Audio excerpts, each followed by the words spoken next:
Good morning, Guardians. Hijabi Gamer here, and today it's not Bungie's fault. Today it is my internet. I have noticed it is coming and going, so I will try to get this fast as possible, see what's going on. As I said, I noticed even on my phone where I'm listening to Tim Pool, I'm on Wi-Fi, it keeps coming and going. Now, as I've always reminded people, don't forget, this is the first Destiny, so Xur is going to be leaving the tower by Sunday morning. This is important. Sunday morning, New Jersey time, so Eastern Standard Time. He's only in the tower for 48 hours. Don't forget that. That's important. Now, Xur, you always know if he's in the tower based on this purple mark here. If he's in the tower, that's the fastest way to figure it out. If you see that mark, you know he's in the tower. If you don't see that mark, he's in the reef. So he's in the tower, and you are heading to the left. You're heading towards the speaker. And it's by that beautiful balcony. I love that spot where you can look over the city. When the weather is nice, it looks really pretty. You know, it would be really cool to see what Destiny is like in like Unreal Engine 5. Someone showed me the demo. I was like, and of course, my brain, the first thing I went to was like, Destiny would be awesome with this. But I think Bungie uses their own game engine, but it would be awesome with Unreal Engine 5. Anyway, here's Xur. I really wish we could go out in the city. Wouldn't it be awesome to be able to explore the city? Anyway, here is Xur. Let me get the stuff that I know about these two because I got knocked out, but you have, as always, the legacy engram. No one picks them up. I promise I will look into it. I get distracted. I've been focusing on Viso and his buddies, and I'm about 75% done with that, and then I get distracted with that, but I'll look into it again, the legacy engrams, see what I can find out, make a video about the legacy engrams, but they're expensive too. I mean, 29 strange coins is a lot of strange coins. Then you got the no backup plans for the Titan. Shotgun kills trigger force barrier, and force barrier's duration is increased. Let me know down below. What is force barrier? Is that a good thing? Shotgun kills. Everyone loves shotgun kills. But let me know down in the comments, what is force barrier? Because I'm not a big Titan person. I think I've made it pretty clear. I am primarily a hunter person. So yeah, go hunters.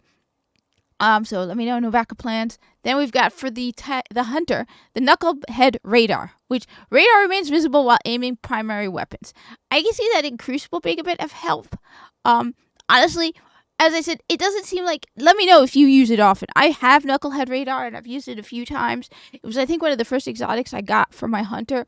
But honestly, again, there's so many other exotics that feel like they're more useful than this, because that's the thing, you can only have one exotic equipped at a time. So if I'm going to choose very, very carefully. So for example, if I'm playing Gunslinger, I'm going to use Celestial Nighthawk. I'm not going to use Knucklehead Radar, because honestly, Celestial Nighthawk is a better exotic for Gunslinger. So, I mean, unless in Crucible, then it would be better if you don't have Celestial Nighthawk, because then you have 3 shots, so you could get 3 people. But in general, I would choose Celestial Nighthawk. I might go with Knucklehead Radar on my Gunslinger. Anyway, but there's a lot of other exotics I would rather use over something like that. I feel like Frosties is one of my favorite exotics. I use that. So let me know, what do you think of Knucklehead Radar? I do know I did use it a few times, but honestly, it's not a big deal to me. And it's only with primary weapons too, which sucks. Then there are some primary weapons that keep the radar visible. Then for the Warlock, you have the Ram. Gain increased armor, and all Voidwalker melee attacks trigger life steal on hit. Honestly, one of the things about me with armor is it needs to look practical. And to me, the Ram just seems like you really want that on your head. I mean, it makes even the Corpus helmet, you know, the Corpus that people call the refrigerator on their heads, less the Corpus helmet is less bulky than that. I mean, you see Corpus doing rolls, jumping with their helmets on. So the Corpus are pretty, flexible and, able to move with their helmet on. This seems to me like it's more bulky and uncomfortable even than that. And the Corpus helmet is like, I don't know. One of the criteria for me when I'm picking like armor for my hunter is, do I feel it fits? Does it make sense that this is something? That's why you'll notice I tend to stick to, I don't know. The only luxury I afford my hunter is a cloak, and a fancy cloak. I always feel like he likes to have his cloaks fancy, especially Vanguard cloaks. So I hate the torn cloaks, but I always feel like if you're out there on the field fighting, you really don't want something big and bulky. Now, let me know. I believe this is a good one. Some people have commented about it in the comments below about the Ram, and it's a good exotic. it makes me cringe to see this massive, bulky helmet that you need to run around with. And then you're just like, okay, who's the next biggest helmet I can imagine? It's the Corpus, and their helmet is not as bulky as this. And people make fun of the Corpus helmet. Just, I would choose the Corpus helmet. I mean, I guess this has more. I always think that the Corpus helmet has a HUD in it, so like they could make, change commands, so they could like set it up so they could be like, yeah, it scans for life signs, it could scan for this, it could do that, it could, it probably has a whole like view all around. I mean, it probably looks opaque on the outside, but they could probably see fully on the inside. It probably has different, readouts, and they could probably open multiple channels. They probably have a whole bunch of options behind that thing, because, I mean, why are you walking around with that thing? Anyway, the RAM probably, I don't know, let me know. This is me going off on random tangents. Anyway, then you have Plan C, which is a fusion rifle. I don't believe I've used this very often. Let's see. It's arc damage. This weapon has bonus accuracy while firing from the hip. Reduced cool charge. Plan C, charge and equip times are very short immediately after weapon swap. I don't know. Tell me down below what you think Plan C. To me, it seems, I don't know. I think I would prefer the which was the other one, the one I was using recently.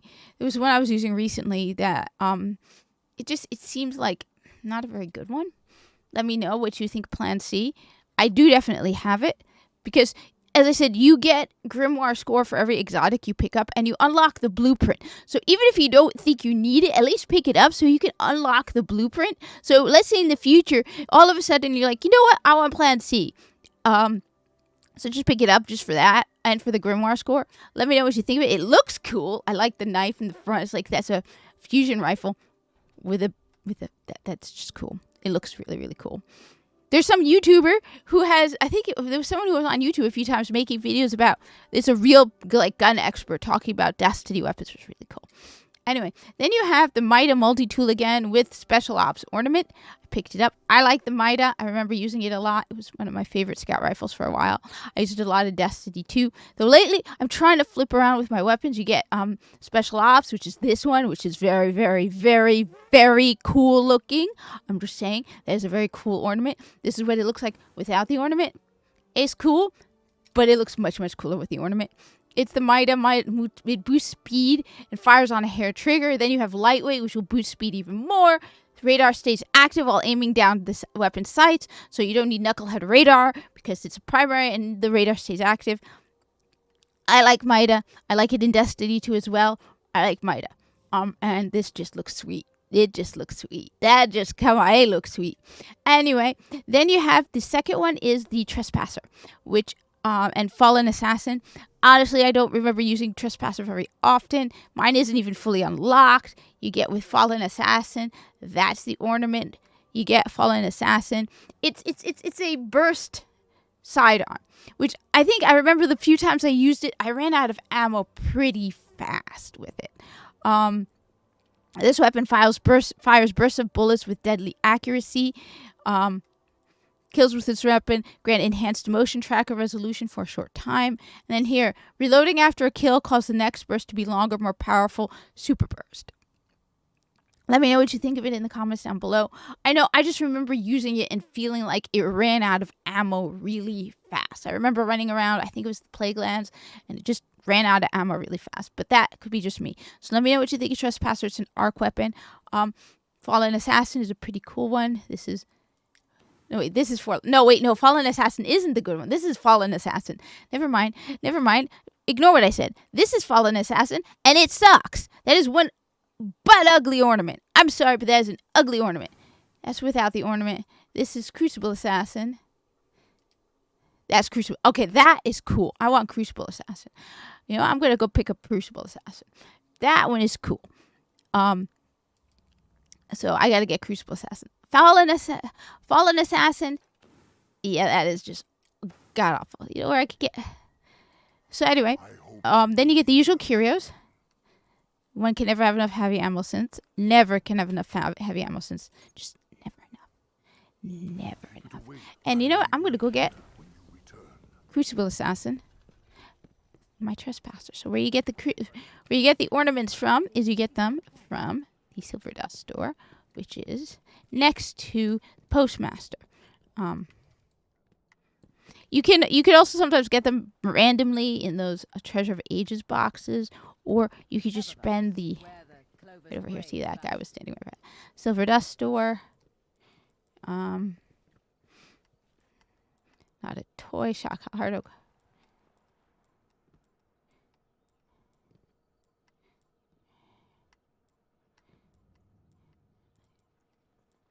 All right, River of Anotics, Last War Mine, Meteorite. Here we go.